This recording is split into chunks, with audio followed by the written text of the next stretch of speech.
मैं जो पूरे देश भर में घूम रहा हूं समर्थन मांगते हुए, मैं केवल अपने लिए समर्थन नहीं मांग रहा, मैं देश के संविधान के लिए और देश के जनतंत्र के लिए समर्थन मांग रहा हूं। हमारे जो स्वतंत्रता सेनानियों ने लड़ाई लड़ी थी, वो ऐसे भारत के लिए लड़ाई थोड़ी लड़ी थी कि एक पार्टी आएगी सेंटर के अंदर, वो पार्टी बस एक ही पार्टी का पूरे देश के अंदर राज होगा।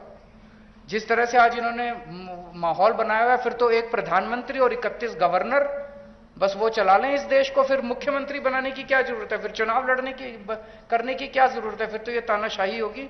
इस तानाशाही के खिलाफ हम लोग लड़ रहे हैं। राज्यसभा के अंदर जब ये बिल आएगा, राज्यसभा के अंदर बीजेपी के पास मेजॉरिटी नहीं है। बीजेपी के out of 238 MPs, BJP has only 93 MPs.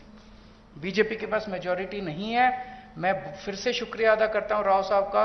अगर हम सब लोग नॉन बीजेपी पार्टीज इकट्ठे हो गए तो इस बिल को हम राज्यसभा के अंदर गिरा सकते हैं। और अगर ये बिल गिर जाता है तो पूरे देश के लोगों को विश्वास हो जाएगा कि 2024 के अंदर मोदी सरकार वापस नहीं आ रही है। ये इसका सेमीफाइनल होगा 2024 का। ये कॉन्फिडेंस देगा पूरे देश के लोगों को कि मोदी जी को हराया जा सकता है। तो ये जनतंत्र को बचाने की लड़ाई है, देश की मैं जो पूरे देश भर में घूम रहा हूं समर्थन मांगते हुए, मैं केवल अपने लिए समर्थन नहीं मांग रहा, मैं देश के संविधान के लिए और देश के जनतंत्र के लिए समर्थन मांग रहा हूं। हमारे जो स्वतंत्रता सेनानियों ने लड़ाई लड़ी थी, वो ऐसे भारत के लिए लड़ाई थोड़ी लड़ी थी कि एक पार्टी आएगी सेंटर के अंदर, वो पार्टी बस एक ही पार्टी का पूरे देश के अंदर राज होगा। जिस तरह से आज इन्होंने माहौल बनाया हुआ है, फिर तो एक प्रधानमंत्री और 31 गवर्नर बस वो चला लें इस देश को, फिर मुख्यमंत्री बनाने की क्या जरूरत है, फिर चुनाव लड़ने की करने की क्या जरूरत है, फिर तो ये तानाशाही होगी। इस तानाशाही के खिलाफ हम लोग लड़ रहे हैं। राज्यसभा के अंदर जब ये बिल आएगा, राज्यसभा के अंदर बीजेपी के पास मेजॉरिटी नहीं है। बीजेपी के out of 238 MPs, BJP has only 93 MPs. BJP के पास मेजॉरिटी नहीं है। मैं फिर से शुक्रिया अदा करता हूं राव साहब का। अगर हम सब लोग नॉन बीजेपी पार्टीज इकट्ठे हो गए तो इस बिल को हम राज्यसभा के अंदर गिरा सकते हैं। और अगर ये बिल गिर जाता है तो पूरे देश के लोगों को विश्वास हो जाएगा कि 2024 के अंदर मोदी सरकार वापस नहीं आ रही है।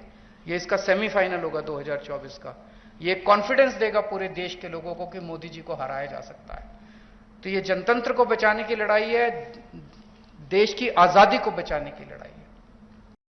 मैं जो पूरे देश भर में घूम रहा हूं समर्थन मांगते हुए, मैं केवल अपने लिए समर्थन नहीं मांग रहा, मैं देश के संविधान के लिए और देश के जनतंत्र के लिए समर्थन मांग रहा हूं। हमारे जो स्वतंत्रता सेनानियों ने लड़ाई लड़ी थी, वो ऐसे भारत के लिए लड़ाई थोड़ी लड़ी थी कि एक पार्टी आएगी सेंटर के अंदर, वो पार्टी बस एक ही पार्टी का पूरे देश के अंदर राज होगा।